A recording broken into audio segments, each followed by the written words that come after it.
Bismillah. Assalamualaikum warahmatullahi wabarakatuh. Waalaikumsalam warahmatullahi wabarakatuh. Alhamdulillah. Ghafirid dhanbi wa qabilit taub. Syadidil inqabidit taul. La ilaha illahu ilaihil masir. Allahumma salli wa sallim wa barik ala nabiyyina Muhammadin wa ala alihi wa ashabihi wa man tabi'ahum bi ihsanin ila yaumiddin. Bapak Ibu, para sahabat Yayasan Ashabul Hijrah Indonesia rahimani wa rahimakumullah. Tentu kita bersyukur pada Allah Subhanahu wa taala di malam hari ini kita kembali dipertemukan untuk melanjutkan rangkaian Thalabul Ilmi bersama kita yang alhamdulillah di kesempatan kali ini telah hadir bersama kita semua guru kita Ustadz Abu Aslam hafizahullah taala. Yang insya Allah beliau akan melanjutkan pembahasan dari kitab lebih dari 1000 amalan sunnah dalam sehari semalam, yang insya Allah kita akan lanjutkan pembahasan sunnah ketika menuju ke masjid yang belum tuntas, gitu ya Ustaz ya. Kita lanjutkan. Baik Ustaz, untuk mempersingkat waktu kita mulai kajiannya Ustaz. Teman-teman kita sudah berkumpul dan bersiap menerima curahan ilmu kembali dari Ustaz insya Allah. Bismillah. Assalamualaikum warahmatullahi wabarakatuh. Waalaikumsalam warahmatullahi wabarakatuh. Alhamdulillah. Alhamdulillahi hamdan katsiran tayyiban mubarakan fi kama yuhibbu rabbuna wa yarda. Wa ashhadu an la ilaha illallah wahdahu la syarikalah. Wa ashhadu anna Muhammadan abduhu wa rasuluh. Ya ayyuhalladzina amanu taqullaha haqqa tuqatih wa la tamutunna illa wa antum muslimun, amma ba'du. Fa inna asdaqal hadisi kitabullah wa khairal hadi hadiyu Muhammadin sallallahu alaihi wasallam wa syarral umuri muhdatsatuha wa kulla muhdatsatin bid'ah wa kulla bid'atin dhalalah wa kulla dhalalatin finnar. Ikhwan wa akhwati fillah, bapak-bapak, ibu-ibu, kaum muslimin dan muslimah, jamaah majelis taklim Ashabul Hijrah yang semoga dimuliakan oleh Allah Subhanahu wa taala. Tidak ada kata yang patut kita ucapkan di malam hari ini selain rasa syukur kita kepada Allah Tabaraka wa taala atas segala karunia nikmat yang telah Allah berikan kepada kita. Di antara kenikmatan-kenikmatan tersebut yang kita rasakan pada malam hari ini adalah nikmat dipertemukannya kita kembali ba'da Ramadan. Nikmat diberikan kita kesehatan dan nikmat diberikannya kita kemudahan dan kesempatan untuk talabul ilmi, menuntut ilmu secara virtual bersama majelis taklim Ashabul Hijrah. Semoga apa yang kita niatkan, apa yang kita lakukan pada malam hari ini merupakan sebuah amal yang tercatat di sisi Allah sebagai pemberat timbangan amal kebajikan kita kelak di yaumil qiyamah. Lebih dari itu Bapak Ibu sekalian, tanpa terasa sesaat lagi kita akan memasuki bulan haram, bulan yang disucikan oleh Allah, yaitu bulan Zulqa'dah. Di mana bulan Zulqa'dah ini 3 bulan diantaranya berturut-turut, sedangkan yang 1 bulan letaknya jauh mendekati Ramadan. Yang 3 bulan berturut-turut adalah Zulqa'dah, Zulhijjah, Muharram. Dan yang 1 letaknya agak jauh, yaitu di bulan Rajab sebelum Sya'ban. Maka itu artinya Bapak Ibu sekalian, Ramadan bulan yang penuh dengan rahmat dan ampunan telah meninggalkan kita semua. Maka kita berdoa kepada Allah, semoga bulan Ramadan yang telah meninggalkan kita semua tersebut kelak di hari kiamat menjadi saksi di hadapan Allah atas amal-amal soleh yang kita lakukan di dalamnya. Mudah-mudahan Ramadan kemarin bukanlah Ramadan yang terakhir bagi kita. Tetapi kita masih diberikan kesempatan oleh Allah untuk menikmati indahnya Lailatul Qadar di masa-masa yang akan datang. Dan tentunya tugas kita belum selesai, Bapak Ibu sekalian. Yang namanya ibadah bukan hanya di bulan Ramadan saja. Makanya kata para alim ulama, kunu rabbaniyin wala takunu ramadhaniyin. Jadilah kalian hamba-hamba yang rabbani dan jangan menjadi hamba yang ramadhani. Artinya menjadi hamba yang rabbani, beribadah kepada Allah ya sampai ajal. Karena ibadah itu tidak ada garis finishnya. Ibadah tidak ada istirahatnya. Yang namanya ibadah finishnya adalah ajal. Allah Ta'ala berfirman di dalam Al-Quran, tepatnya yaitu di surat Al-Hijr, ayat terakhir ya. Wa'bud rabbaka hatta ya'tiyakal yaqin. Sembahlah Allah, Rabbmu sampai datang waktu ajal, yaitu kematian. Ini menunjukkan kepada kita berarti beribadah tidak mengenal waktu-waktu tertentu. Bahkan di dalam Al-Quran, saya yakin Bapak Ibu sudah pada hafal ayatnya. Allah berfirman, فَإِذَا فَرَغْتَ فَانْصَبْ وَإِلَى رَبِّكَ فَارْغَبْ. Apabila kalian telah menyelesaikan satu urusan ibadah, maka kerjakan urusan ibadah berikutnya. Ini menunjukkan tidak ada istirahat dalam beribadah. Kita baru dikategorikan istirahat yang sebenarnya dari beribadah kepada Allah manakala kaki kita sudah melangkah ke surga Allah Azza wa Jalla. Itulah istirahat yang sebenarnya. Karena di dalam surga tidak perlu capek-capek kita harus puasa sebulan penuh, menahan lapar. Lapar melilit perut, haus mencekik tenggorokan, sabar melawan hawa nafsu. Tidak perlu.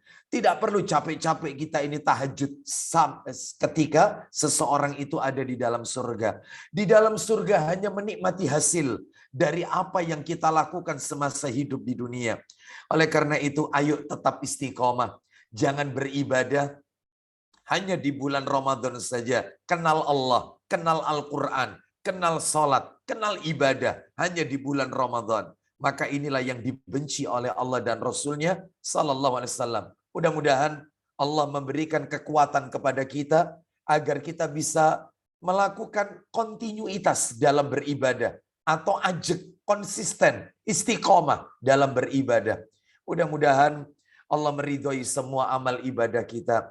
Dan tentunya Bapak Ibu sekalian, sebelum kami melanjutkan materi pada malam hari ini, dari hati yang paling dalam dan mewakili keluarga, saya mengucapkan untuk seluruh jamaah Ashabul Hijrah, yaitu taqabbalallahu minna wa minkum. Semoga Allah menerima amalan kita semua dan meridhoi semua amal ibadah yang kita lakukan.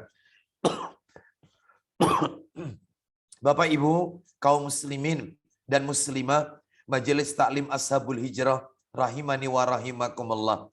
Kita lanjutkan pembahasan kita. Terakhir pertemuan kita adalah sebelum Ramadan, tepatnya di bulan Maret, Bapak Ibu.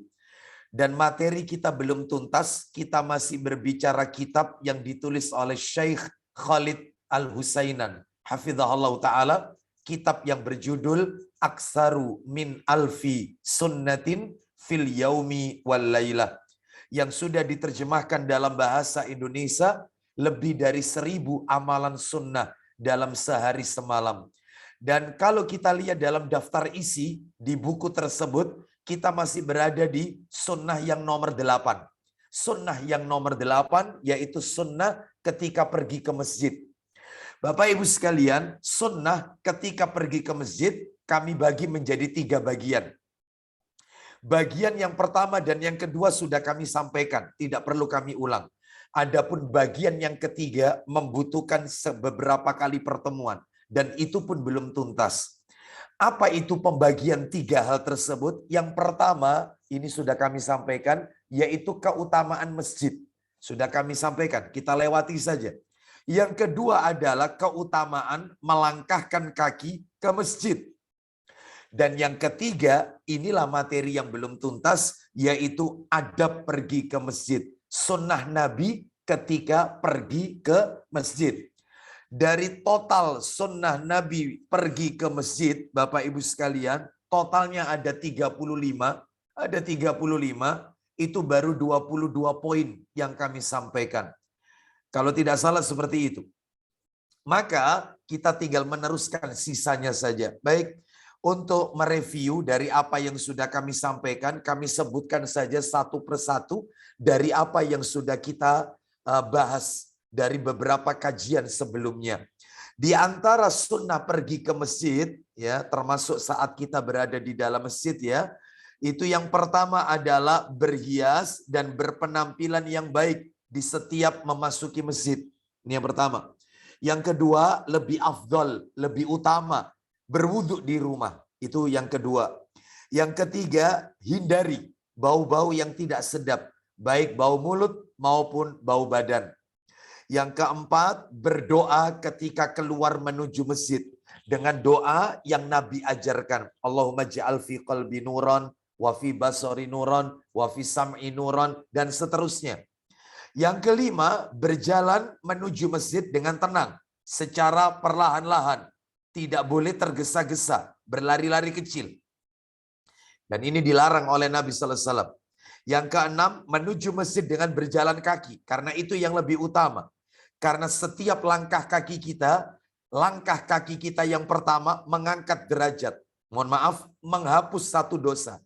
Langkah kaki kita yang kedua mengangkat derajat. Dan hadisnya riwayat Muslim. Oleh karena itu memang yang ditekankan adalah berjalan kaki. Sampai-sampai kata para alim ulama, jika perjalanan menuju masjid itu terlalu jauh dan tidak bisa ditempuh dengan berjalan kaki, kecuali dengan berkendara, maka kata para alim ulama, silakan. Namun parkirnya diletakkan agak jauh dari masjid. Supaya dia tetap berjalan menuju masjid. Sampai seperti itu. Para alim ulama menitik beratkan masalah ini. Yang ketujuh, jangan menjalinkan jemari ketika perjalanan menuju masjid. Tashbik istilahnya, menjalinkan jemari. Yang kedelapan, sebelum memasuki masjid, hendaknya mengamankan terlebih dahulu kendaraan di tempat yang telah disediakan.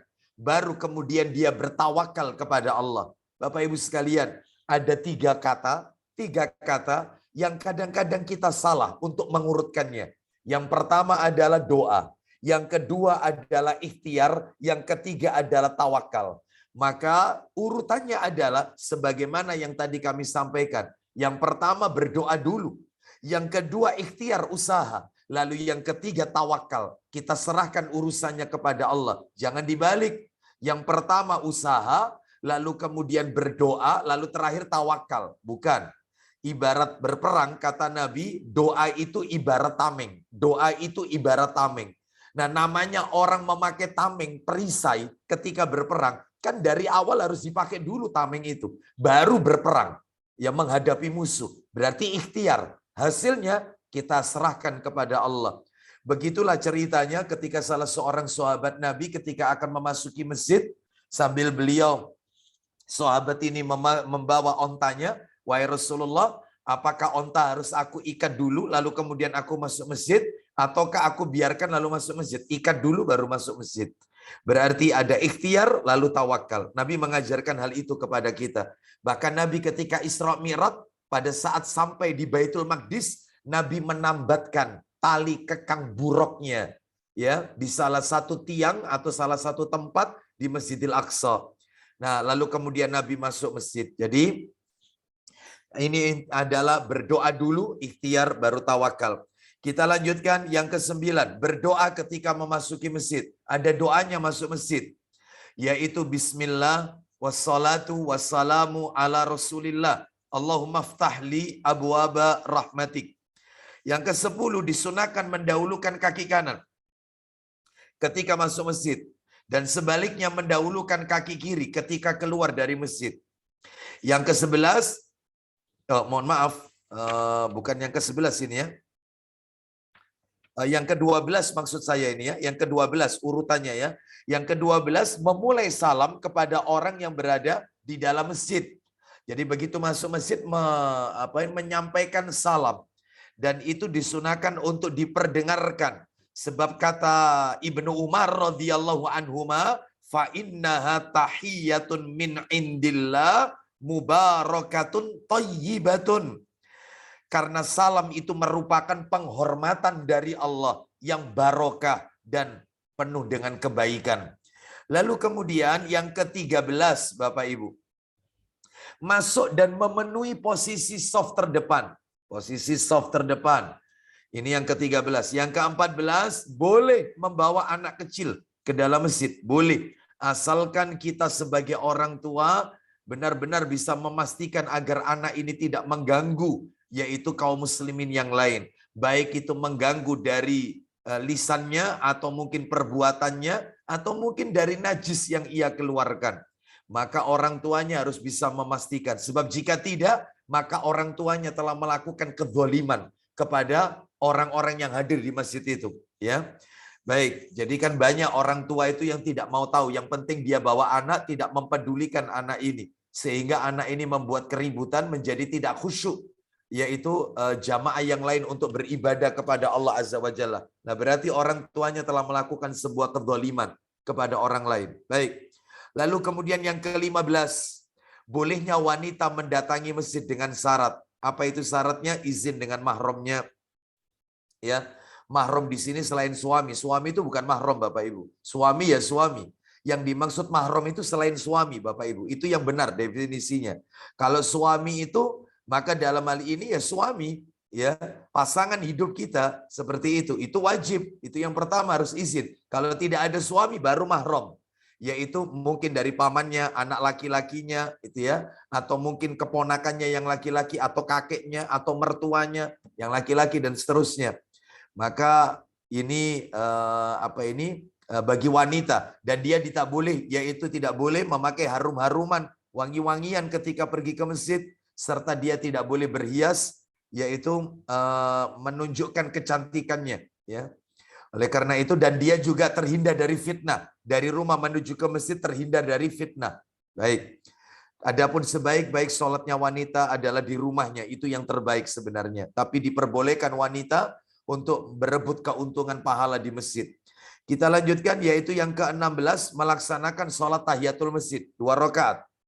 Yang ke-17, termasuk sunnah, sholat dengan memakai sandal di dalam masjid. Sunnah. Nabi pun juga memakai sandal, sesekali dengan telanjang kaki, sesekali dengan alas kaki, ya. Adapun jika masjidnya itu misalnya telah diberi alas karpet, maka kata Syekh bin Baz rahimahullah, agar tidak menimbulkan kesan jijik bagi jamaah yang lain, sebaiknya dia lepas sepatunya. Kecuali kalau masjidnya tidak ada alasnya, tidak ada karpet, maka diperbolehkan. Wallahu a'lam bishawab. Dan juga para ulama memberikan syarat, sebaiknya sandal yang dia pakai di dalam masjid itu adalah sandal yang sudah dipastikan kebersihan dan bersih dari najis. Baik, yang berikutnya yang ke-18, menunggu sholat dengan berzikir dan berdoa. Karena doa di antara adzan dan iqamah adalah doa yang tidak tertolak. Yang ke-19, jika iqamah telah dikumandangkan, maka tidak ada sholat sunnah. Nggak ada sholat sunnah.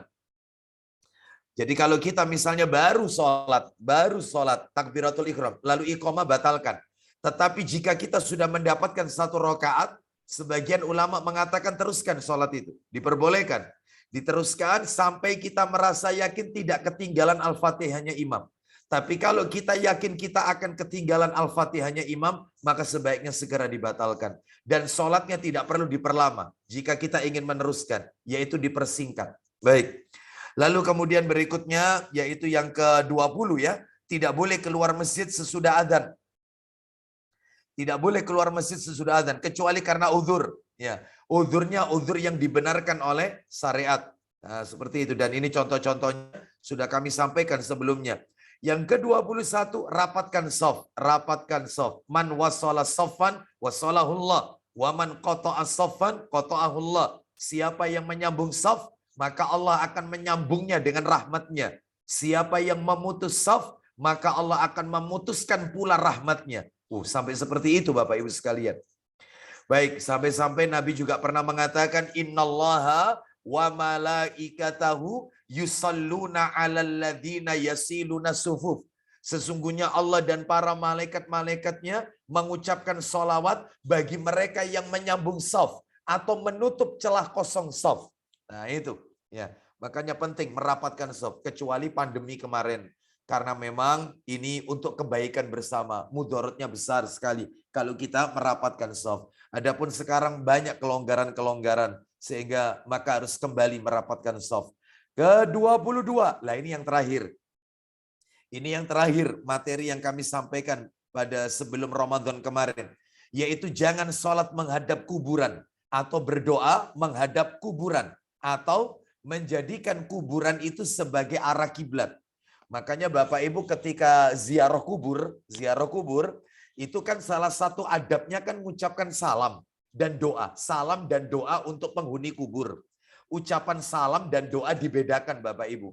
Kalau ucapan salam kepada penghuni kubur itu sunnahnya menghadap ke kuburan.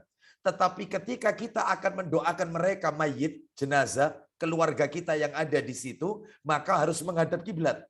Tidak boleh menghadap kuburan. Berdoa tidak boleh menghadap kuburan. Apalagi sholat dalam hal ini. Yaitu ucapan salam, Assalamualaikum ahlad diyari minal mu'minina wal muslimina. Wa inna insyaallahu bikum lahikun. Berhenti di situ. Yang artinya, semoga keselamatan atas kalian. Wahai para penghuni kubur. Dari kalangan orang-orang yang beriman dan kalangan orang-orang Islam. Insya Allah kami akan menyusul kalian. Sampai di situ.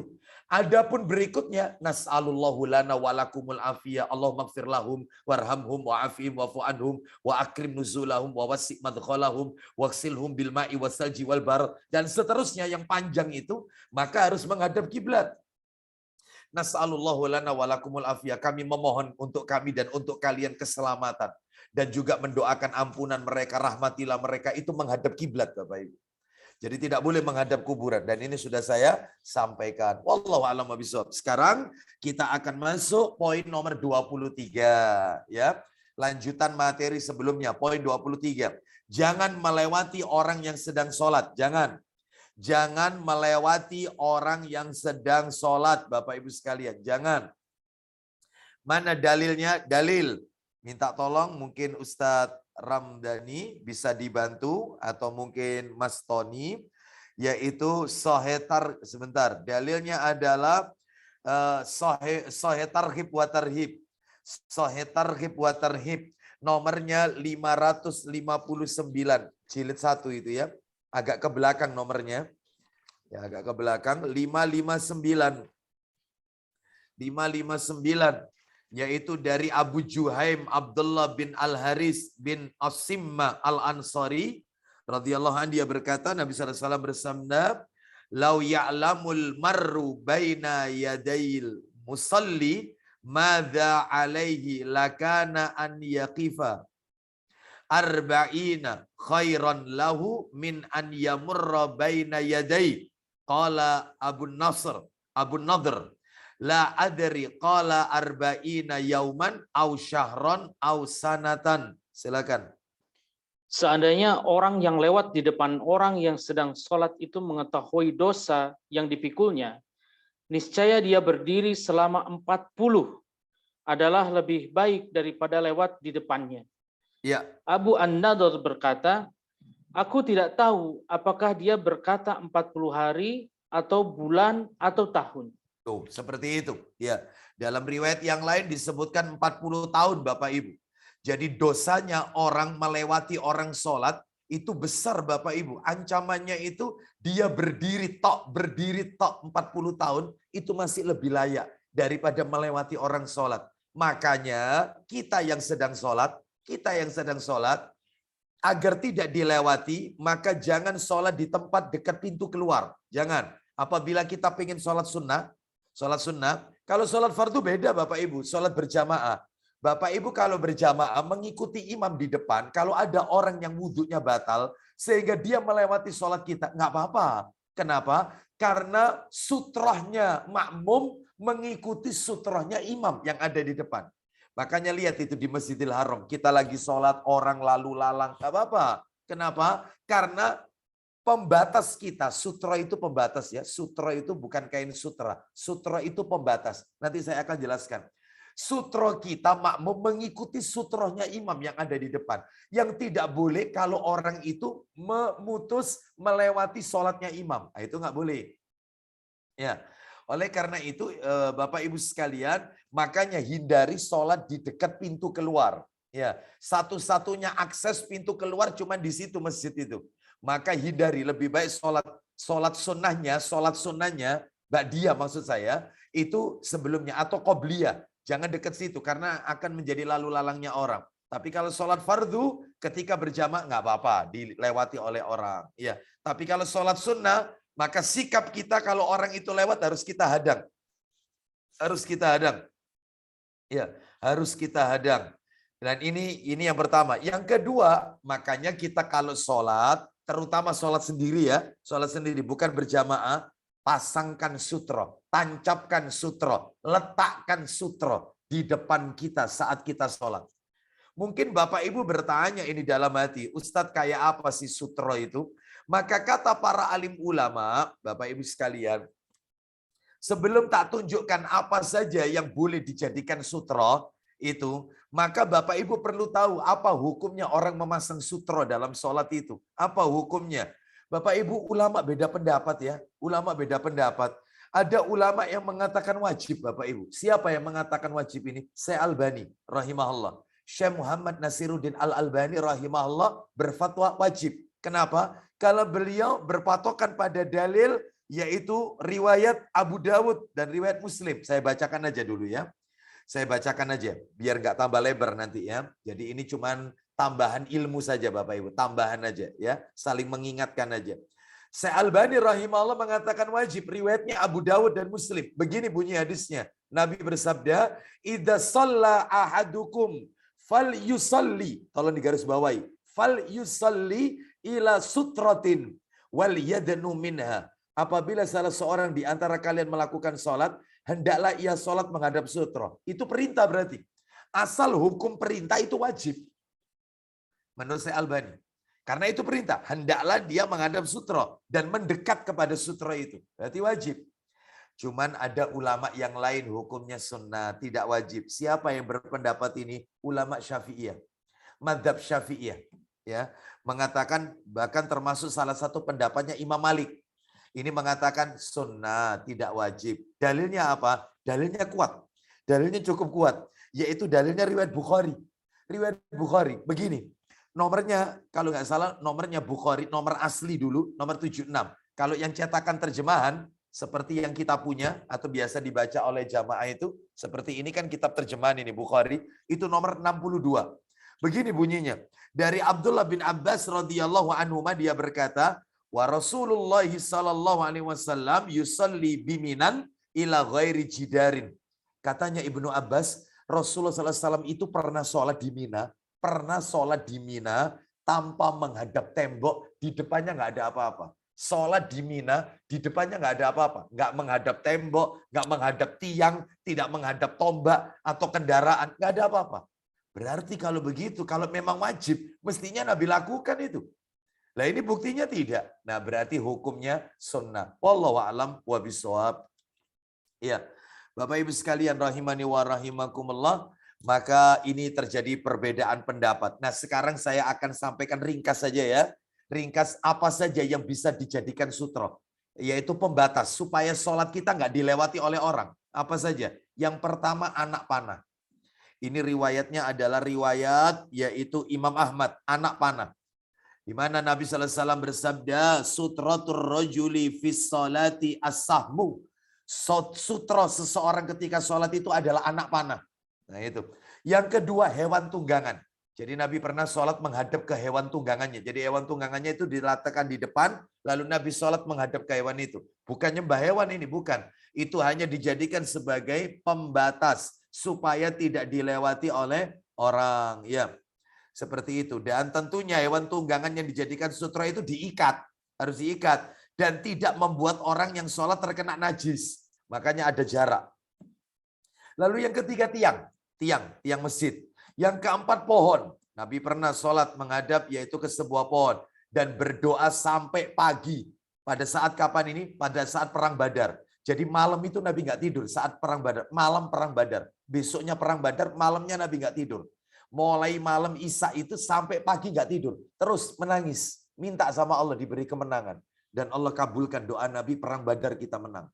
Ya. Dan itu Nabi sholat menghadap ke sebuah pohon. Ini dikatakan oleh Ali bin Abi Thalib radhiyallahu an. Nomor 5, tongkat yang ditancapkan. Jadi tongkat ditancapkan. Nomor 6, dinding. Jadi kalau kita sholat di masjid mendekat kepada dinding. Ya, kalau ibu-ibu sutra itu pembatas itu ya, tabir itu. Nah, itu mendekat ke situ, itu juga sutra. Itu nomor 6, dinding. Nomor 7, benda apapun yang tinggi. Benda apapun yang tinggi, yang tingginya itu adalah kurang lebih sekitar 1 hasta atau 2/3 hasta. Ya apa ya, meja ngaji, meja lipat. Nah setinggi itulah paling tidak. Atau lebih tinggi lagi dikit boleh. 1 hasta itu di sini Bapak Ibu, 1 hasta. Ujung jari tengah sampai ke siku. Ini namanya 1 hasta. Boleh kurang dari itu boleh. Ya. Lalu kemudian yang berikutnya nomor 8, orang. Orang kita jadikan sutra. Misalnya dia lagi duduk berzikir, kita sholat di belakangnya. Nggak apa-apa. Nggak usah bilang sama orang itu, Bapak jangan kemana-mana ya. Nggak usah. Biarkan aja dia berzikir, ya kita sholat di belakangnya. Adapun kalau orang itu beranjak pergi, Bapak Ibu nggak perlu berjalan maju ke depan, mendekati sutra. Karena nggak ada dalilnya. Nggak ada dalilnya, bahkan itu dilarang kata para alim ulama. Sholat aja sedapatnya. Misalnya kita sholat, orang itu pergi, padahal kita sholat menghadap ke orang itu. Kita jadikan pembatas sholat kita. Maka nggak perlu geser ke kanan, nggak perlu bergeser ke kiri, atau melangkah ke depan. Nggak perlu. Sholatlah sedapatnya. Itu yang diajarkan oleh Rasulullah SAW. Ya. Adapun yang terakhir sebagai tambahan ilmu ini ya, tambahan ilmu. Apa saja yang tidak boleh dijadikan sutra? Nah ini, yang nggak boleh. Tidak boleh dijadikan sutra. Apa saja? 1 garis soft. Itu bukan sutra, itu garis soft itu. Yang misalnya karpet atau apa, atau di masjid itu ada garis. Itu bukan sutra, garis soft. Yang kedua adalah mushaf Al-Quran. Nggak boleh. Mushaf kita ambil, kita taruh di depan kita berdirikan. Nggak boleh dijadikan sutra. Yang ketiga, segala benda yang jika dijadikan sutra akan menyerupai penyembah berhala. Makanya sutra di sini kalau bisa, kata para alim ulama, jangan sebuah batu yang besar, bongkahan batu, akibatnya ini nanti akan melakukan tasyabbuh, menyerupai orang-orang musyrikin, yaitu nyembah berhala. Na'udzubillah. Makanya dalam hal ini sutra itu bisa gonta-ganti, bisa dinding, bisa tiang, bisa tas-tas kita yang kita bawa, kita taruh di depan kita. Boleh. Di belakangnya orang kita sholat. Jadi tidak harus, yaitu batu tertentu atau kayu tertentu itu selalu dibawa kemana-mana untuk kita. Nah itu namanya menyerupai penyembahan berhala itu. Itu nggak boleh, yang kayak begitu itu. Makanya disarankan untuk bergonta-ganti sutra itu. Ya. Lalu kemudian yang keempat, segala benda yang membuat sholat kita tidak khusyuk. Semua benda yang bikin sholat kita nggak khusyuk. Misalnya yaitu benda yang tidak stabil, ya, sehingga kita disibukkan pikiran kita di dalam sholat menjadi tidak khusyuk. Nah seperti itu. Makanya kalau menghadap ke dinding, kalau bisa dindingnya masjid itu polos saja. Sebab ada beberapa dinding masjid itu yang bercorak-corak, ya. Maka ini menyibukkan orang di dalam sholat untuk melihat itu. Baik, wallahu a'lam bishawab. Mungkin ada yang bertanya berapa jaraknya antara kita dengan sutra itu. Ibnu Umar radhiyallahu anhu pernah masuk dalam Ka'bah. Ibnu Umar masuk ke dalam Ka'bah, berjalan terus di dalam Ka'bah, langsung mendekati dindingnya Ka'bah. Ini di dalam Ka'bah loh. Beliau itu antara dinding dengan beliau 3 hasta. Berarti 3 kali begini. Anggap ini 50 cm. Ujung jari tengah ke siku saya. Anggap 50 cm. Berarti kalau 3 hasta, 150 cm. 1,5 meter, kurang lebih. Ya panjangnya sajadah lah. 120, 150. Kurang lebih itu. Wallahu a'lam bishawab. Itu riwayatnya adalah riwayat Bukhari, Bapak Ibu. Sekarang kita lanjutkan materi kita kembali ke lebih dari 1000 amalan sunnah. Materi tentang yaitu sunnah pergi ke masjid. Sekarang yang nomor 24. Nomor 24. Jangan mengeraskan suara di masjid. Jangan, nggak boleh berteriak. Nggak boleh. Tidak boleh berteriak di masjid. Nggak boleh. Jangan mengeraskan suara di masjid. Ya, seperti itu. Baik. Tidak diperbolehkan. Apalagi nanti ini Idul Adha. Makanya masjid harus terhindar dari kotoran, dari najis. Sebab ada orang itu potong-potong daging kambing, yaitu di dalam teras atau halaman masjid. Nggak boleh. Selama itu masuk bagian dari masjid, maka itu tidak diperbolehkan. Kecuali kalau di luar. Ya misalnya tempat parkir, nah itu nggak apa-apa. Karena apa? Karena masjid tidak boleh ada bau-bau yang tidak sedap. Bau kotoran hewan, atau bau daripada dalamnya, yaitu hewan tersebut, ya darah, ya dan nggak boleh. Harus cari tempat tersendiri, tanah lapang, begitu mestinya, atau tempat parkir, nah, seperti itu, ya. Apalagi nanti di situ panitia pada berteriak, ya memanggil temannya, ini nggak boleh, mengeraskan suara di dalam masjid, nggak boleh, haram. Ustadz, batasannya masjid itu apa? Nanti saya tunjukkan batasan masjid. Mana dalilnya kalau tidak boleh berteriak? Ayo dibantu. Sahih Targhib wa Tarhib. Nomornya 295. Sahih Targhib wa Tarhib nomor 295. Dan 296. 295 dan 296. 295 dan 296. Ya, dari dan At-Tabrani dalam Al-Mu'jam Al-Kabir. Tafadhal Ustaz Ramdhani. Dan At-Tabrani dalam Al-Mu'jam Al-Kabir meriwayatkan darinya, yakni Ibnu Umar radhiyallahu anhuma, bahwa Nabi Shallallahu alaihi wasallam bersabda, "Wala tattakhidul masajida turuqan ila lidzikrin aw salatin." Silakan. Janganlah kalian mempergunakan masjid sebagai jalan sarana kecuali untuk berzikir dan salat. Hanya itu aja, nggak boleh berteriak kecuali berdakwah. Khotib, misalnya khotib Jumat, yaitu suaranya lantang, sebagaimana Nabi kalau khutbah Jumat kan sampai lehernya merah, menegang, seperti seorang komando yang sedang mengomando pasukannya untuk perang. Itu khutbahnya Nabi, Bapak Ibu. Matanya merah, lehernya merah, ya tinggi, nada tinggi. Nabi kalau berkhutbah begitu, Bapak Ibu sekalian. Itu riwayat Muslim itu. Ya, maka ini nggak apa-apa berdakwah, ya. Tapi kalau selain itu tidak diperbolehkan. Lanjut Ustaz, nomor 296-nya, silakan. Dari Abdullah, yakni Ibn Mas'ud radhiyallahu anhu, dia berkata, Rasulullah Shallallahu alaihi wasallam bersabda, "Sayakunu fi akhiriz zaman qaumun yakunu hadithuhum fi masajidihim." Atau kama qala Nabi sallallahu alaihi wasallam. Silakan. Akan muncul di akhir zaman suatu kaum yang pembicaraan mereka dilakukan di masjid-masjid mereka. Allah tidak berhajat kepada mereka. Tuh, coba. Akan ada nanti di akhir zaman suatu kaum ngobrol masalah duniawi. Mereka berteriak-teriak di dalam masjid. Ini katanya para alim ulama penjelasannya. Allah tidak berhajat kepada mereka. Artinya Allah tidak akan penuhi kebutuhan mereka. Nggak akan dipenuhi doa-doa mereka. Nah ini ancaman keras Bapak Ibu. Jadi tolong ketika kita bicara dengan teman atau apa, makanya bawa anak kecil jangan sampai dia teriak atau apa, karena masjid nggak boleh, yaitu ada suara keras atau apa. Jadi kalau mau mengingatkan apa, dengan suara yang sir, dengan suara yang pelan, ya, jangan mengeraskan suara di masjid. Kita lanjutkan lagi, yaitu nomor 25. Jangan mengadakan transaksi jual beli di masjid. Nah ini nanti saya akan tunjukkan. Yaitu ini Bapak Ibu, apa ini batasan masjid. Saya ulang ya, jangan mengadakan transaksi jual beli di masjid, meskipun jual beli online di HP. Ya, misalnya pesan dari, mohon maaf ini, saya sebutkan salah satu bisnis online, Shopee misalnya. Pesannya di masjid, pesan apa atau apa, di masjid nggak boleh ini. Ya, ada lagi promo umroh, travel umroh, itu spanduknya ditaruh di masjid, nggak boleh, haram hukumnya. Ada lagi stiker ditempelkan di masjid, yang stiker itu bagus kata-katanya. Saya pernah menjumpai masjid seperti ini. Masjid itu ada stikernya. Misalnya stikernya itu adalah, yaitu jaga ketenangan, terus matikan HP selama atau nonaktifkan alat komunikasi selama ada di dalam masjid. Ternyata di bawahnya itu ada tulisan kecil di stiker itu. By koleksi beauty dari mana gitu loh. Jadi ada sponsornya, itu nggak boleh. Nggak boleh. Ada sponsor di situ, nggak boleh. Jangankan begitu, majelis taklim di masjid, ada minuman botolnya, itu ada namanya.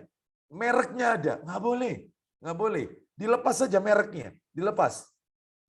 Dipotong. Tidak boleh ada transaksi jual beli. Tidak boleh ada, yaitu sekalipun tidak terjadi jual beli, promo. Nggak boleh.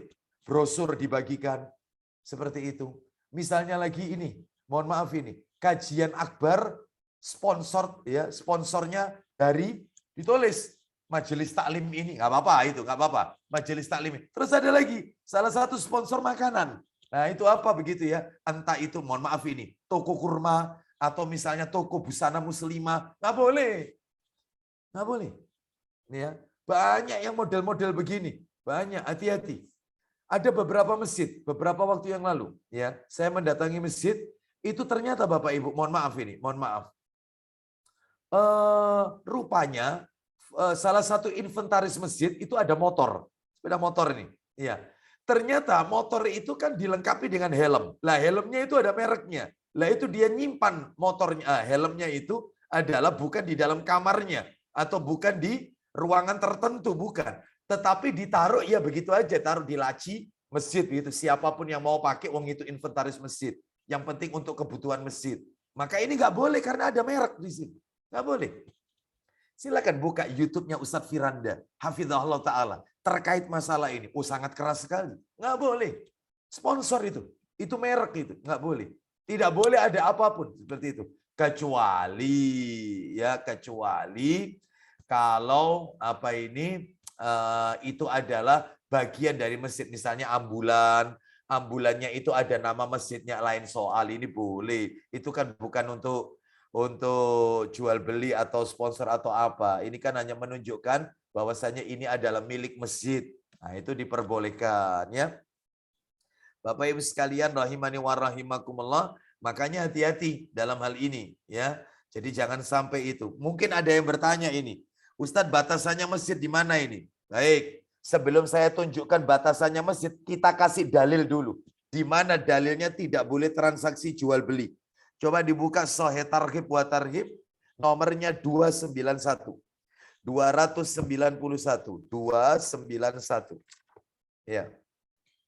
Dan darinya Abu Hurairah radhiyallahu anhu bahwa Rasulullah Shallallahu alaihi wasallam bersabda. Apa itu sabdanya? Apabila kamu melihat orang yang menjual atau membeli di masjid, maka katakanlah, semoga Allah Ta'ala tidak menjadikan perdaganganmu beruntung. Nah, ya kan jelas sekali, Bapak Ibu sekalian. Jadi ini menunjukkan kepada kita bahwasannya kita tidak boleh diperbolehkan, yaitu berjual beli di masjid. Ya. Lalu mungkin Bapak Ibu akan bertanya ini. Lalu yang dimaksud dengan batasan masjid ini yang bagaimana ini? Ya. Maka mari kita dengarkan Bapak Ibu sekalian, yang masuk kategori batasan masjid itu disampaikan oleh Syekh bin Baz rahimahullah. Syekh Abdul Aziz bin Baz rahimahullah. Beliau berkata, jika masjid tersebut memiliki pagar, kalau masjid itu punya pagar, maka halaman masjid yang berada di dalam pagar adalah bagian dari masjid. Ya, makanya harus punya pagar. Sehingga berlaku pada segala ketentuan-ketentuan untuk masjid. Misalnya yaitu sah iktikaf, ya, tidak boleh jual beli dan lain-lain. Iktikaf di situ boleh karena bagian dari masjid. Soalnya di dalam pagar itu. Tetapi jika masjidnya tidak memiliki pagar, nggak ada pagarnya, ya tidak, maka halaman masjid bukan masjid. Halamannya masjid itu bukan masjid. Sehingga boleh melakukan transaksi jual beli. Misalnya ada kajian di situ, kemudian ada pedagang yang ingin menjual yaitu produk-produknya, nggak apa-apa. Karena masjidnya nggak punya pagar soalnya. Seperti itu. Sehingga halaman masjid itu bukan termasuk masjid. Ya. Ini menunjukkan kepada kita Bapak Ibu sekalian pentingnya memahami dalam masalah ini. Sekarang kita lanjutkan yaitu Bapak Ibu poin yaitu yang ke-26. Poin yang ke-26 Jangan mencari atau mengumumkan barang hilang di masjid. Nggak boleh. Ngumumkan berita kehilangan di masjid. Ya. Bapak Ibu sekalian, diberitahukan bagi Bapak Ibu yang merasa kehilangan jam tangannya, maka segera menghubungi takmir masjid. Nggak boleh ini. Nggak boleh ngumumkan. Lah terus gimana Ustadz? Caranya adalah masjid harus punya tempat yaitu seperti pos. Pos untuk yaitu misalnya menebarkan brosur atau buletin atau apa. Lah itu nanti barang hilang itu ditempelkan di dinding itu. Boleh. Diketemukan ini segera menghubungi takmir nomornya sekian. Nah, itu boleh.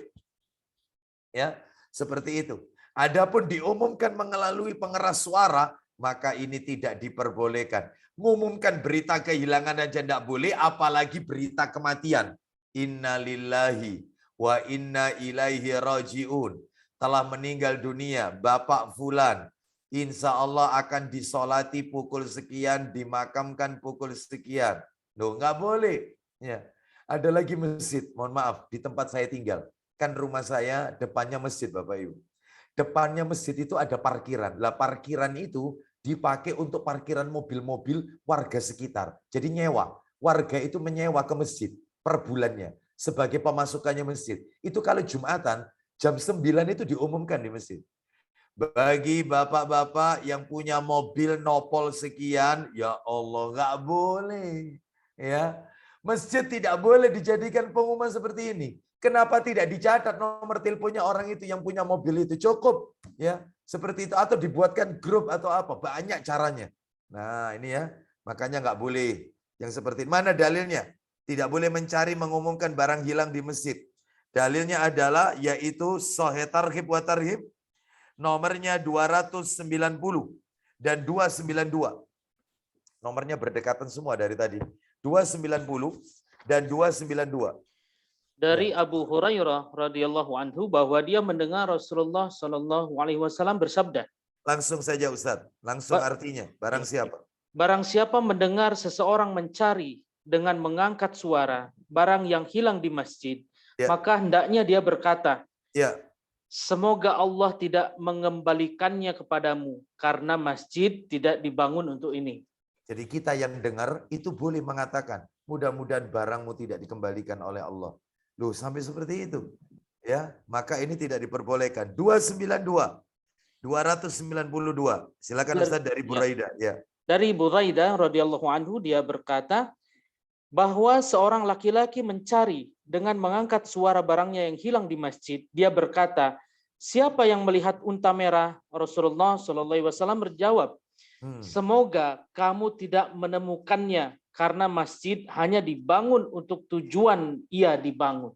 Nah, untuk tujuan ibadah, bukan mencari barang hilang. Oleh karena itu, maka ini tidak diperbolehkan. Termasuk, maaf ini ya, maaf, mengumumkan hasil kotak kaleng infak Jumat yang lalu. Ya, hasil kaleng infak Jumat yang lalu, tanggal sekian, sebesar sekian. Ya, masjid membutuhkan biaya untuk pembangunan. Yang masuk adalah sekian dan sekian. Nggak boleh. Lu cukup saja ditulis saja di salah satu dinding masjid laporan keuangan. Yaitu tidak perlu diumumkan. Tidak perlu. Apalagi ngumumkan berita kematian dan seterusnya. Ya. Baik, masih banyak kekeliruan di sana sini di masyarakat kita Bapak Ibu. Ya. Sekarang kita lanjutkan yang ke-27.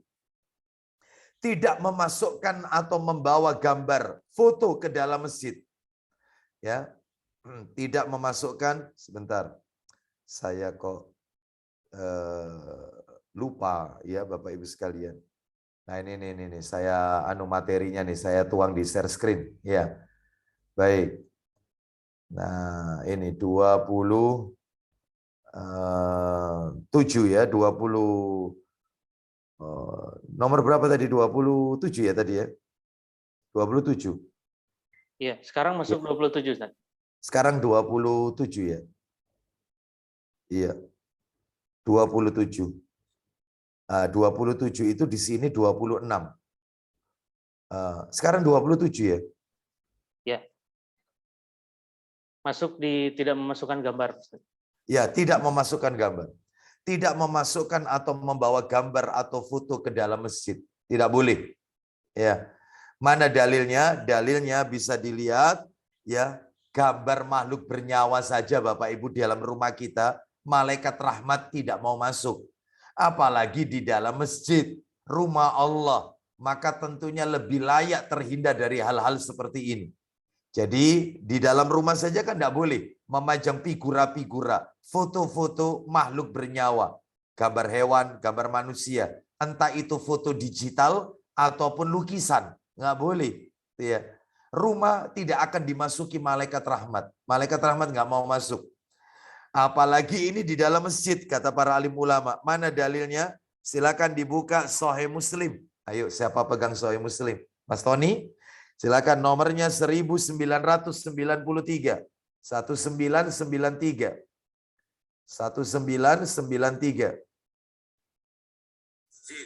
Ya. 1993.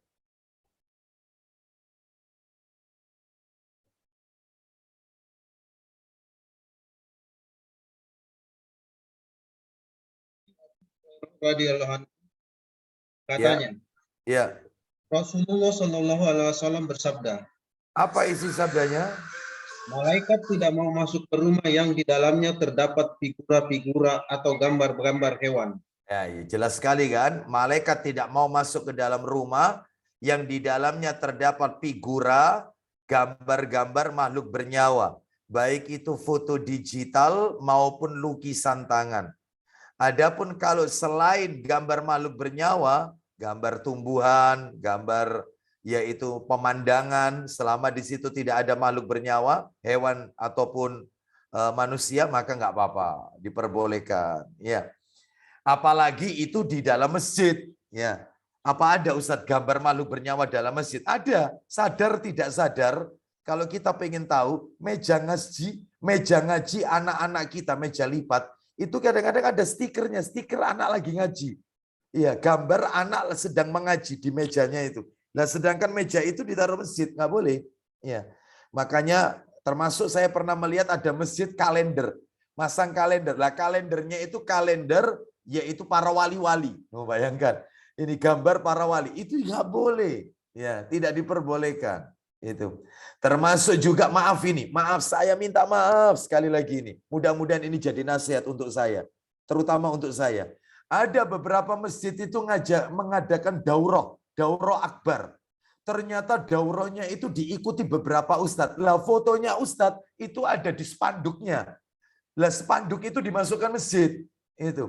Jadi ini ustadz fulan, foto-fotonya seperti itu. Nah, ini tidak diperbolehkan yang kayak begini. Tidak diperbolehkan. Ya, hati-hati, banyak sekali terjadi kesalahan yaitu terkait dengan hal ini. Kita lanjutkan sekarang poin nomor 28.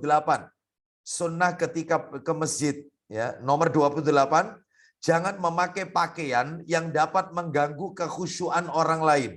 Jadi kalau bisa pergi ke masjid itu mencari pakaian yang polos, tidak bercorak, ya, tidak bergaris-garis, ya. Pakaian yang tidak yaitu mengganggu kekhusyuan saudara kita, ya.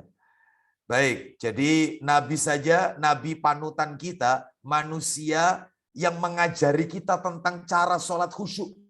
Nabi kita kan, beliau kan paling khusyuk kalau sholat. Itu aja pernah memakai baju bergaris-garis, sholatnya tidak khusyuk. Sampai-sampai Nabi membatalkan sholatnya, dilepas bajunya, menyuruh Aisyah, tukarkan baju ini kepada Abu Jaham. Bukan Abu Jahal ya, Abu Jaham, minta yang polos. Nabi aja, Nabi loh ini, yang mengajarkan kita sholat yang baik, masih terganggu. Apalagi kita yang bukan Nabi, kita bukan Rasul. Maka dalam hal ini, yaitu terutama ibu-ibu, memakai pakaian kalau bisa mukena di sini adalah mukena, usahakan yang polos, ya. Kecuali kalau itu dipakai di dalam rumah, ya. Gak cari itu, pakailah mukena yang polos, jangan mukena yang bercorak-corak, ya. Banyak yaitu hiasan-hiasan, gambar-gambar di dalamnya, maka ini tidak diperbolehkan. Mana dalilnya? Dalilnya adalah riwayat Muslim. Silakan bisa dibuka Sahih Muslim, nomornya 508. Ceritanya seperti yang tadi saya sampaikan. Nah, ini sudah ketemu. Dari Aisyah radhiyallahu anhuma katanya, Nabi SAW pernah sholat memakai baju bercorak-corak. Ya, tafadhol, silakan Mas Tony baca. Dari Aisyah radhiyallahu anha katanya, Nabi SAW bersabda, Ya, apa isi sabdanya? pernah sholat memakai baju Nabi bercorak-corak. pernah sholat, bukan Nabi bersabda. Ulang lagi, Nabi SAW pernah sholat, silakan. Nabi SAW pernah sholat memakai baju bercorak. Ya, terus. Lalu beliau bersabda, Nah, apa isi sabdanya? Kata Nabi kepada Aisyah radhiyallahu anhuma. corak baju ini menggangguku ketika sedang sholat. Corak baju ini mengganggu aku ketika aku sedang sholat. Karena itu, Bawalah baju ini kepada Abu Jaham. Tukar dengan yang polos. nah, bawa baju ini kepada Abu Jam, tukar minta yang polos. Nabi terganggu. Apalagi kita ke masjid bisa mengganggu banyak orang. Baik, 29. Saat sholat jangan mendahului atau menyalahi imam. Jangan. Ketika sholat jangan mendahului atau menyalahi imam. Mana dalilnya? Dalilnya adalah hadis dalam riwayat Ibnu Majah. Ibnu Majah. Nomor hadisnya 3.300, nomor aslinya. Sebentar, saya akan bacakan aja di nomor hadis yang sudah kita download, 3.300. Ya. Rasulullah Sallallahu Alaihi Wasallam, Ibnu Majah ya. Dari Abdullah bin Haris bin Jaz Az-Zubaidi radhiyallahu an. Sebentar. Ini nomornya 3.300.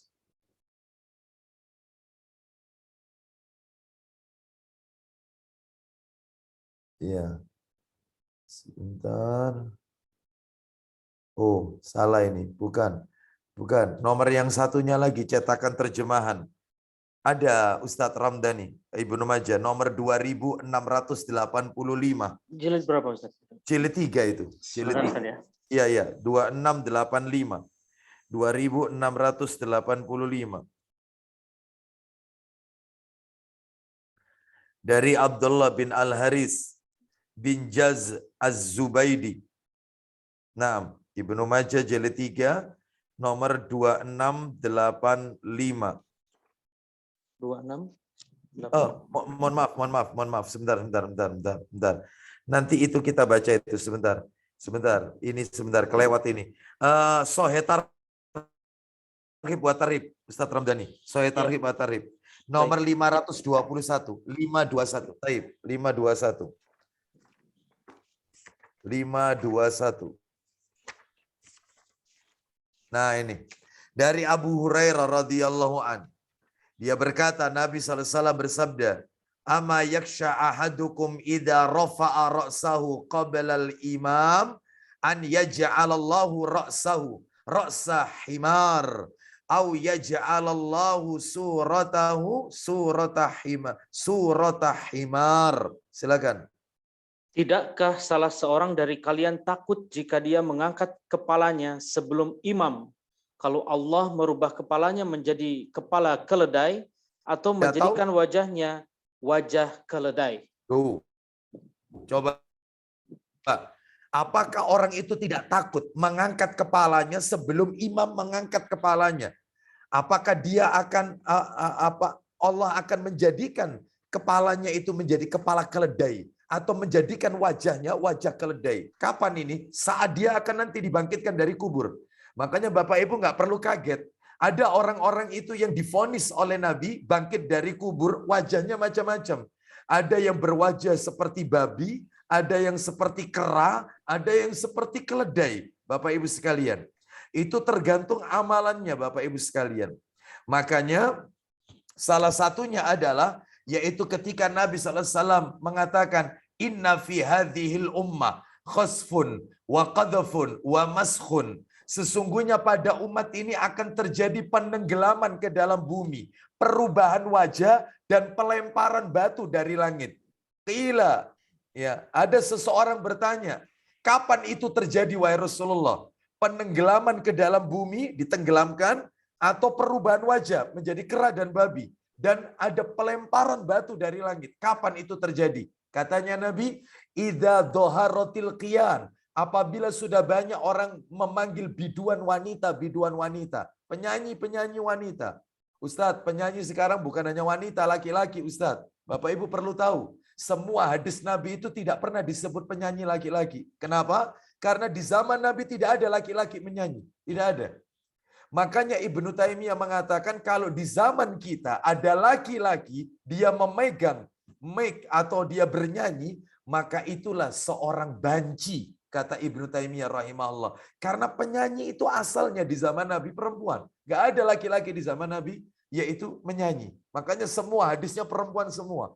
Idza dhaharatil qiyan, sudah banyak orang-orang yang memanggil biduan wanita. Wal ma'azif, musik ada di mana-mana. Wasyuribatil khumur, khomer diminum terang-terangan. Kalau itu sudah terjadi, ya sudah tadi itu.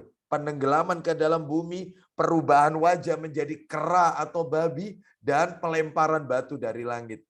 Dan masih banyak lagi sebenarnya. Saya punya judul materi itu, yaitu orang-orang yang wajahnya berubah menjadi kera dan babi, itu ya. Dan salah satunya ini disebut keledai. Tadi Ustadz Ramdhani membaca keledai. Siapa mereka yang wajahnya akan dirubah jadi keledai? Orang yang kalau sholat berjamaah mendahului imam. Imam belum rukuk, udah rukuk, atau bersamaan dengan imam. Tunggu dulu, ya. Begitu imam sudah mengucapkan takbir, baru kita ikuti. Seperti itu. Imam sudah sujud, maka kita ikut sujud. Imam bangkit dari sujud, maka kita ikut bangkit. Tidak boleh menyalai imam atau mendahului imam. Kita lanjut nomor 30 Bapak Ibu. Boleh makan dan minum di dalam masjid. Boleh. Di masjid boleh makan, boleh minum. Asalkan menjaga kebersihan. Dalilnya yang tadi, Ibnu Majah. Ya, Ustadz Ramdhani sudah siapkan itu bukunya. Ibnu Majah nomor 2685 Ustadz. 2685. Berarti benar ini nomornya 3300 nomor aslinya. Kunna na'kulu ala ahdi Rasulillahi sallallahu alaihi wasallam fil masjidil khubsa wal lahma. Silakan. Dari Abdullah ibn Al-Harith bin Jaz Az-Zubaidi, ia berkata, pada masa Rasulullah Shallallahu Alaihi Wasallam, kami pernah makan roti dan daging di dalam masjid. Kami pernah makan roti dan daging dalam masjid bersama Rasulullah. Berarti boleh makan minum dalam masjid. 31, yaitu ketika berada di dalam masjid ini ya. 31, ini tinggal dikit kita tuntaskan aja Ustadz Ramdhani ya. Baik Ustadz. Ya, kita tuntaskan aja ya. Baik, sehingga bulan depan kalau memang Allah takdirkan kita bertemu lagi, sudah ganti materi. Gitu ya. Baik. Yang ke-31, jangan berisik, matikan HP. Jangan berisik, matikan HP. Ya. Mana dalilnya? Yaitu dalilnya adalah, apa ada Ustadz di zaman Nabi HP? Memang tidak ada. Di zaman Nabi tidak ada HP, belum ada HP. Lah terus pakai dalil apa kalau begitu? Dalilnya Bapak Ibu sekalian, silakan bisa dibuka dalam Sahih Targhib wa Tarhib, nomornya 295 dan 296. Yang tadi sebenarnya kita baca. Sempat kita baca tadi, 295 dan 296. 295 dan 296. Dan At-Tabrani dalam Al-Mu'jam Al-Kabir meriwayatkan darinya, yakni Ibnu Umar radhiyallahu anhuma, bahwa Nabi Shallallahu Alaihi Wasallam bersabda, "Wala tattakhidul masajida turuqan illa lidzikrin aw salatin." Silakan. Janganlah kalian mempergunakan masjid sebagai jalan sarana kecuali untuk berzikir dan sholat. Janganlah kalian menjadikan atau menggunakan masjid kecuali sebagai sarana untuk zikir dan sholat. Tak boleh. Ya ada suara-suara, yaitu seperti nada dering handphone atau apa, matikan. Bahkan ketika sholat kita diperbolehkan mematikan. Loh, dalilnya pakai apa Ustadz? Dalilnya riwayat Bukhari. Hadisnya panjang ini Bapak Ibu. Bukhari di kitab aslinya ya. Ini. Jadi Bapak Ibu, saya punya judul kajian khusus tentang hal ini. Judulnya adalah gerakan-gerakan dan ucapan-ucapan yang dianggap membatalkan sholat padahal tidak. Artinya tidak batal sholat kita, pahala tidak berkurang. Artinya itu disyariatkan. Gerakan-gerakan. Di antaranya adalah menggendong anak kecil. Rasul pernah menggendong bayinya Zainab binti Muhammad. Jadi cucunya ini, cucunya Nabi. Nabi punya cucu itu kan bukan hanya dari Fatimah, ya, bukan hanya Hasan Husain. Nabi juga punya anak perempuan namanya Zainab. Zainab binti Muhammad SAW itu punya anak namanya Umamah. Umamah binti Abi Al-As. Jadi suaminya Zainab namanya Abi Al-As. Anak ini diberi nama Umamah. Umamah itu digendong sama Nabi, dikuduk Nabi. Ketika Nabi mau rukuk, anak itu diletakkan ke bawah, bayi itu, anak itu, balita itu diletakkan ke bawah, lalu Nabi rukuk. Lalu Nabi i'tidal. Lalu Nabi sujud. Nabi duduk di antara dua sujud. Lalu Nabi sujud lagi. Ketika mau rakaat kedua, anak itu diangkat lagi, diletakkan, digendong lagi ke belakang. Lalu Nabi sedekap. Boleh. Menggendong anak boleh. Ya, ini gerakan-gerakan. Ada dalilnya semua. Termasuk yang nomor 2, berjalan secukupnya jika ada kepentingan. Boleh. Ceritanya, Nabi sholat di rumah. Pada saat itu Nabi sholat di rumah. Tiba-tiba Aisyah masuk mengetuk pintu. Sedangkan pintu dalam keadaan tertutup. Lalu Nabi berjalan menuju pintu itu, membukakan pintu untuk Aisyah. Lalu Nabi mundur melanjutkan sholatnya. Jadi Nabi tidak membatalkan sholat. Dengan catatan Bapak Ibu, katanya para alim ulama, antara kiblat sama sholat itu searah. Searah. Kita sholat sama pintu itu searah. Searah dengan kiblat. Jadi tinggal maju aja ke depan, kita bukakan keluarga kita yang mengetuk pintu tadi, lalu kita mundur, baru kemudian kita lanjutkan sholat kita. Jadi nggak batal sholatnya. Itu boleh berjalan secukupnya jika ada kepentingan. Ada lagi berdehem ketika sholat karena ada kepentingan. Boleh.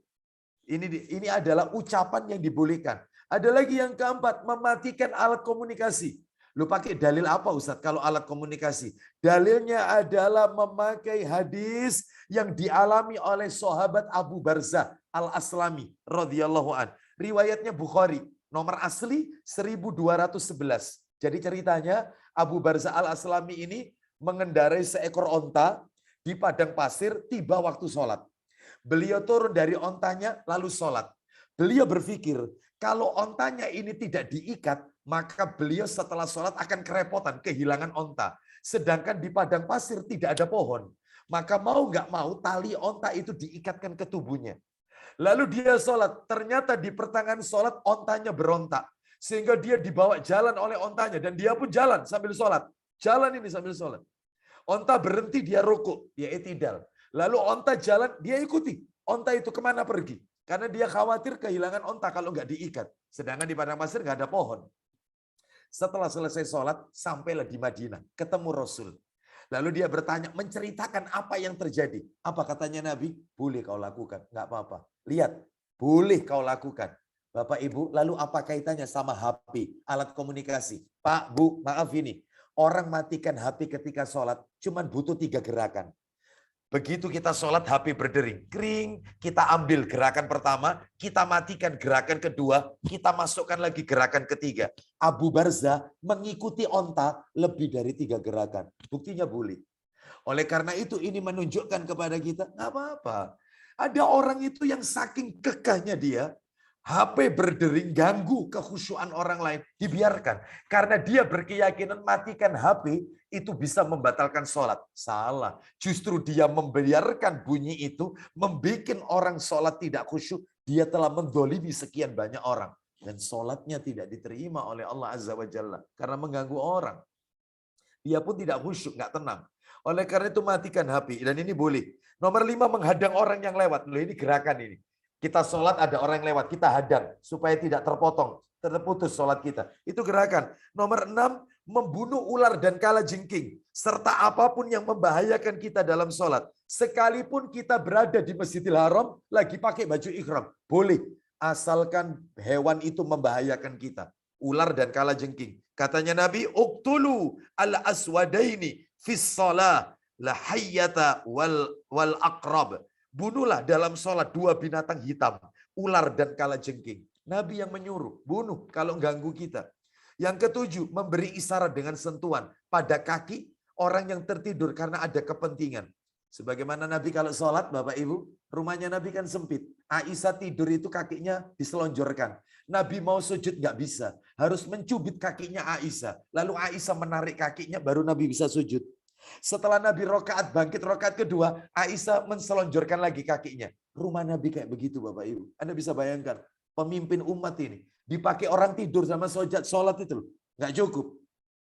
Maka boleh memberikan isyarat. Contoh, kita lagi sholat, anak kita lagi memegang sesuatu yang membahayakan. Maka boleh kita kasih isyarat dengan tangan kita. Boleh. Ya, seperti itu. Jadi memberikan isyarat. Nomor 8, melepas sandal dan semacamnya saat melaksanakan sholat karena ada kepentingan.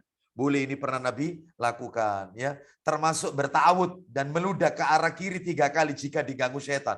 Jadi kalau sholat kita itu sudah nggak fokus, bacaan sudah pada lupa, jumlah rokaatnya lupa, boleh ta'awud.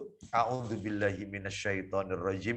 Lalu menoleh ke arah kiri, meludah 3 kali. Lalu melanjutkan sholat. Katanya sahabat Utsman bin Abi Al-As radhiyallahu an, semenjak aku lakukan itu, mengikuti petunjuk Rasul, maka godaan itu tidak terjadi lagi. Nah ini penting ini Bapak Ibu.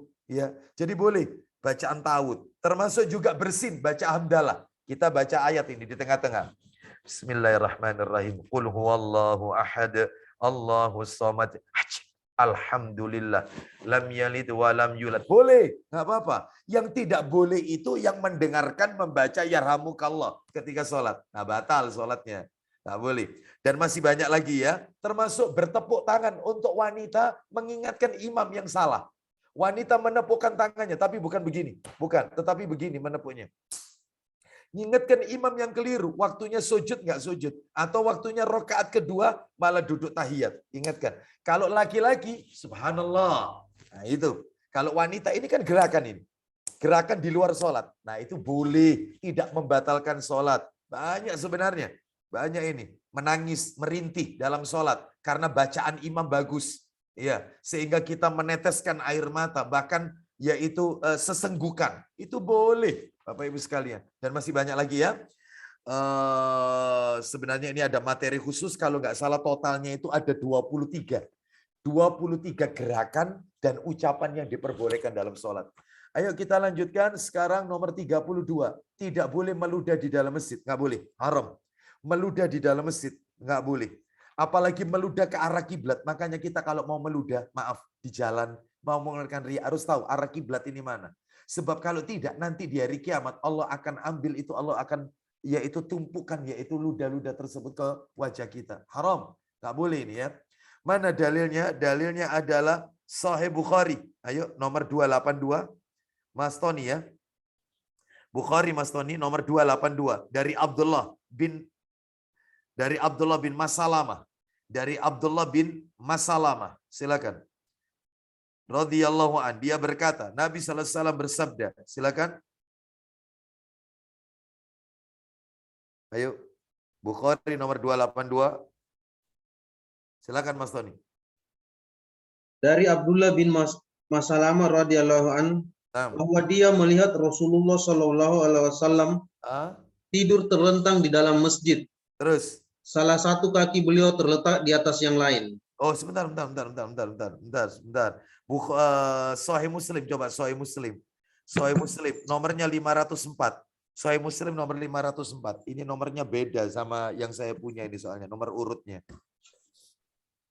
Iya. Dari Anas bin Malik. Ya, Anas bin Malik radhiyallahu an. Silakan. Dari Anas bin Malik radhiyallahu an. Ya. Katanya, dia mendengar Rasulullah Shallallahu alaihi wasallam bersabda. Isinya, meludah dalam masjid adalah suatu dosa. Meludah di dalam masjid adalah dosa. Terus?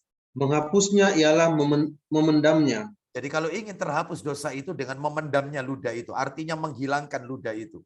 Ya, jadi dosa ini. Lalu berikutnya yang ke-33, yaitu boleh tidur dalam masjid. Dalilnya yang tadi, yang Abdullah bin Masalamah tadi, Bukhari yang 282 tadi. Artinya Nabi pernah melihat ada seseorang tidur terlentang. Bahkan Nabi juga pernah melakukan itu. Ini diperbolehkan. Ya, asalkan terhindar dari kotoran misalnya dari apa yang kita keluarkan di mulut kita saat tidur, terhindar dari itu. Jaga kebersihan masjid ya. Artinya boleh tidur dalam masjid, boleh. Makanya orang itikaf itu, Bapak Ibu kalau tahu di Masjidil Haram ya bawa selimut, ya bawa bantal, ya bawa guling, itu nggak apa-apa ya.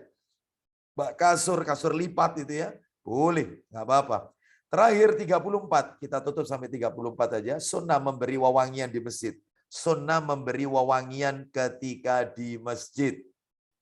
Memberi wangi-wangian di masjid, ya dibakar, yaitu dengan dupa dan seterusnya. Dalilnya adalah hadis Abu Dawud, Sahih Targhib wa Tarhib, ya, nomornya 279. Coba Ustadz Ramdhani, kita tutup materi ini. Sahih Targhib wa Tarhib. Dari Aisyah, ya, radhiyallahu anha, dia berkata, ya, Rasulullah Shallallahu Alaihi Wasallam memerintahkan agar kami membangun masjid-masjid di daerah-daerah kami tinggal dan agar ia dibersihkan dan diberi wewangian.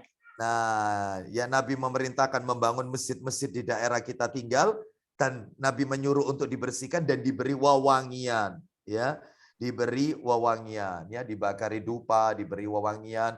Itu memang salah satu cara memakmurkan masjid. Wallahu a'lam wa bishawab. Tuntas sudah materi kita. Sebenarnya ada satu lagi, ini 35, berdoa ketika keluar masjid. Ada doanya ketika keluar masjid. Keluar masjid kaki kiri. Lalu doanya bismillah wassalatu wassalamu ala rasulillah. Allahumma inni as'aluka min fadlik. Itu doa yang Nabi ajarkan. Riwayat Ibnu As-Sunni.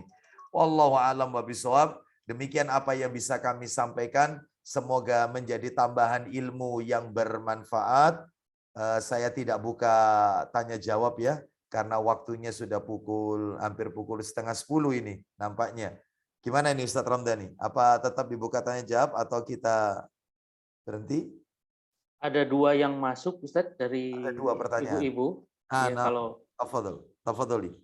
Yang pertama Pak Ustadz, Assalamualaikum warahmatullahi wabarakatuh. Ya, dari Ibu Rohana di Jakarta Ustadz. Jakarta ya, ya silakan. Ya. Ini panjang sekali, jadi saya mungkin bagi 2 pertanyaan dari beliau ini. Pada waktu sholat tarawih, Ustadz, ibu-ibu ini kan suka bawa anak-anak. Ya. Kemudian anak-anak ini suka bolak-balik kerja keluar katanya nginjek-nginjek sajadah saya begitu, Ustadz. Ya. Itu bagaimana Ustadz hukumnya? Jadi khawatir ada najis yang terbuat dari anak-anak itu, Ustadz. Baik. Nah, barakallahu fiki kepada penanya, kepada ibu yang bertanya. Bagaimana ketika saya sholat tarawih kemarin, anak-anak kecil itu menginjak-injak sajadah, begitu ya? Bagaimana dengan sholatnya? Baik, jadi begini. Ketika kita sholat, kalau sholat berjamaah, yang pertama jawaban saya, sholat berjamaah, sutra makmum mengikuti sutra imam. Sehingga sholat ibu tidak terputus. Karena yang bisa memutus sholat seseorang itu cuma 3. Saya ulang ya. Yang bisa memutus sholat seseorang ada 3. Ada 3. Jadi bapak-bapak terutama ini dan ibu-ibu kalau terkena 3 ini, yang lewat 3 ini batal sholatnya. Ulang lagi. Apa itu? Yang pertama adalah wanita. Wanita itu pemutus sholat. Kita sholat nih, saya sholat dilewati perempuan, batal. Batal. Ini yang pertama. Sebentar ya, nanti saya jelaskan. Yang kedua adalah yaitu anjing hitam. Anjing yang tubuhnya semuanya tidak ada warna lain kecuali hitam. Anjing hitam. Baik, anjing hitam. Karena ini adalah jelmaan syaitan. Itu putus. Yang nomor 3, keledai. Keledai. Baik. Sekarang saya jelaskan. Untuk wanita. Ustadz, wanita ini apa semua wanita? Tidak, wanita dewasa. Kalau masih anak kecil, kata Nabi, dalam riwayat Abu Dawud, nggak batal. Jadi kalau ada seorang ibu-ibu, mamanya bawa anaknya tadi ya, anaknya belum balik, masih kecil, masih balita, muter aja, yaitu mengelilingi mamanya. Ya sholat duduk di depan kadang-kadang, itu ya, maka nggak batal sholatnya. Sholatnya nggak batal. Apalagi ibu tadi berjamaah di masjid sholat tarawih, maka pembatas ibu mengikuti imam di depan. Yang kedua, yaitu sajadah yang diinjak-injak dalam hal ini selama kaki mereka itu bersih, suci ya, maka dalam hal ini tidak masalah. Bagaimana caranya Ustadz? Kan bisa diketahui suci atau terhindar dari najis itu kan dari beberapa cara. Yang pertama, muncul bau tidak? Kalau menimbulkan bau tidak sedap berarti najis, ada najisnya. Atau ada perubahan warna. Misalnya, kok warnanya seperti ini, kok diinjak itu kakinya kok kotor ini, lalu kita bau juga, bau kurang sedap, berarti najis.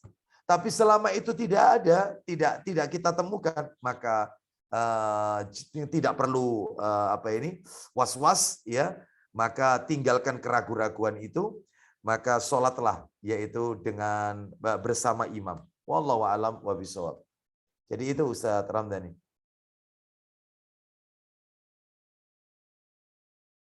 Suaranya masih mute, Ustaz. Masih di. Ya, maaf. Ya, silakan. Pertanyaan Ustaz. kedua, Ustaz. Kalau membooking tempat, ibu-ibu ini boleh nggak, Ustaz? Jadi katanya sajadahnya disimpan dulu, Ustaz. Kemudian dia keluar supaya dia tempatnya tidak ditempati orang lain. Ya, booking tempat di masjid. Jadi sajadahnya taruh masjid, gitu ya. Supaya tidak ditempati orang lain. Apakah boleh? Boleh. Tidak mengapa. Seperti itu. Jadi dalam hal ini dia meletakkan sesuatu di situ agar tidak ditempati oleh orang lain, diperbolehkan. Hanya saja kalau bisa dia tidak harus selalu di tempat itu. Mungkin esoknya dia berada di tempat yang lain. Nah itu kecuali kalau ada orang yang berkebutuhan khusus atau misalnya dia sakit atau apa sehingga dia duduk di kursi sholatnya, maka itu boleh ditaruh yang di bagian pojok pinggir, boleh, supaya tidak memutus shaf atau tidak mengganggu shaf yang lainnya, maka dia diletakkan di pojok, boleh, nggak apa-apa seperti itu. Wallahu a'lam bishawab. Jadi intinya boleh membooking tempat supaya tidak ditempati oleh orang lain, sah-sah saja. Ada pertanyaan lanjutan dari salah satu akhwat, Ustaz. Ya, Assalamualaikum warahmatullahi wabarakatuh. Izin bertanya, Pak Ustaz.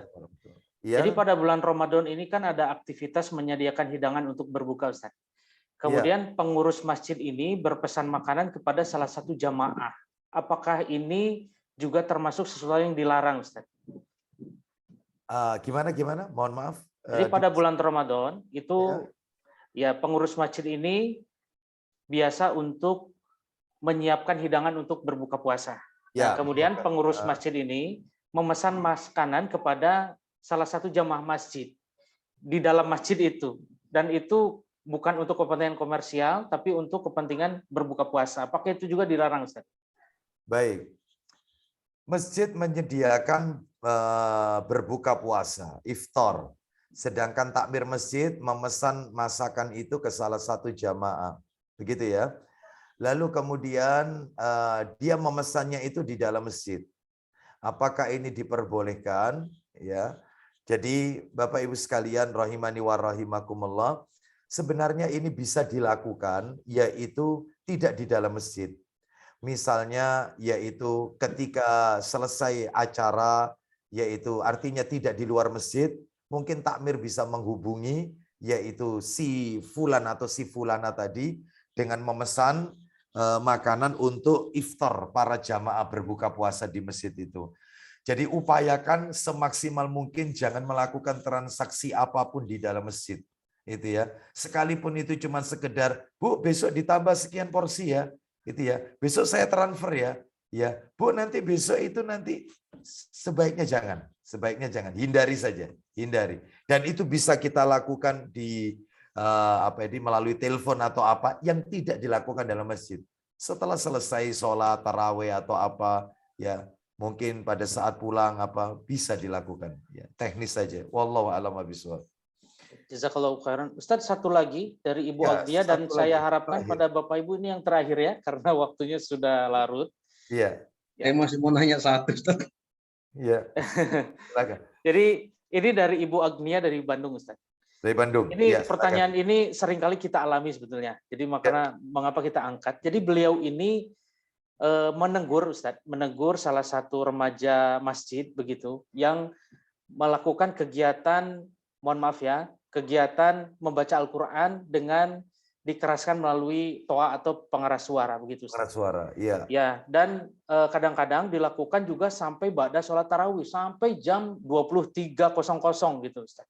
Dan ini mengganggu. Kemudian beliau menegur. Jadi beliau menegur apakah hal yang beliau lakukan itu tidak berdosa, Ustaz, menurut beliau. Jadi beliau jadi tidak bermaksud untuk menghentikan tilawah Qur'annya begitu Ustaz. Tetapi kan ini mengganggu dengan suara yang sepertinya hendak istirahat. Begitu Ustaz. Baik. Nah, barakallahu fiki. Bagaimana jika di masjid itu remaja masjid melakukan tadarus Al-Qur'an dengan mengeraskan suara melalui pengeras suara masjid, lalu kita mengingatkan mereka karena mengganggu. Apakah ini berdosa? Tidak berdosa. Tidak. Bahkan ini termasuk bagian dari amar ma'ruf nahi mungkar. Hanya saja perlu diketahui Bapak Ibu, tugas kita hanya menyampaikan. Tugas kita bukan merubah orang. Maka jika apa yang kita sampaikan, nasihat itu, ia terima dengan baik, alhamdulillah.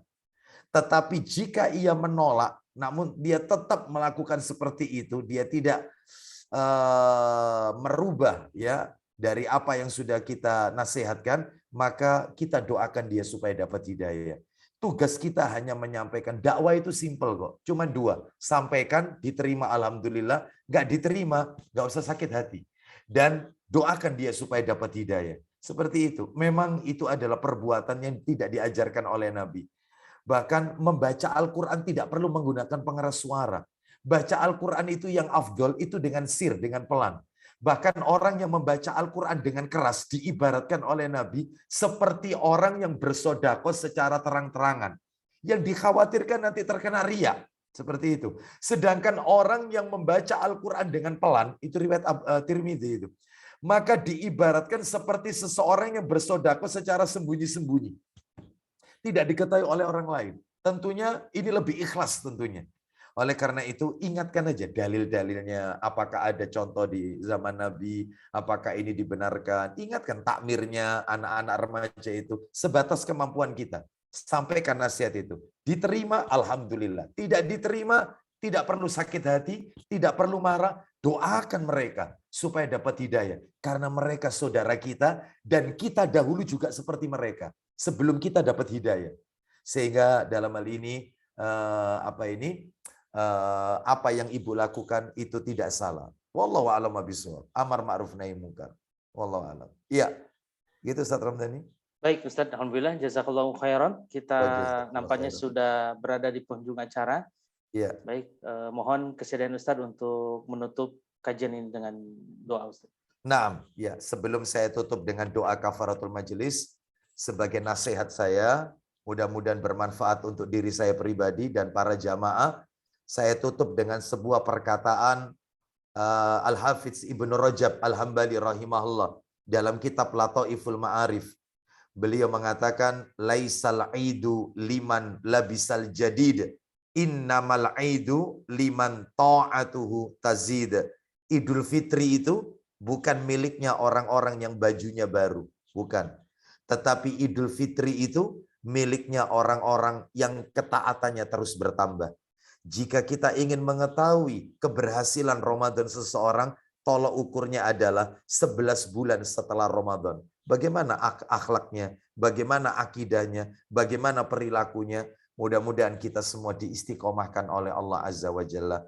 Kita akhiri wassallallahu ala nabiyyina wa ala alihi washabihi wasallam. Subhanakallahumma wa bihamdika asyhadu an la ilaha illa anta astaghfiruka wa atubu ilaik. Wa akhiru da'wana anil hamdulillahi rabbil alamin. Assalamualaikum warahmatullahi wabarakatuh.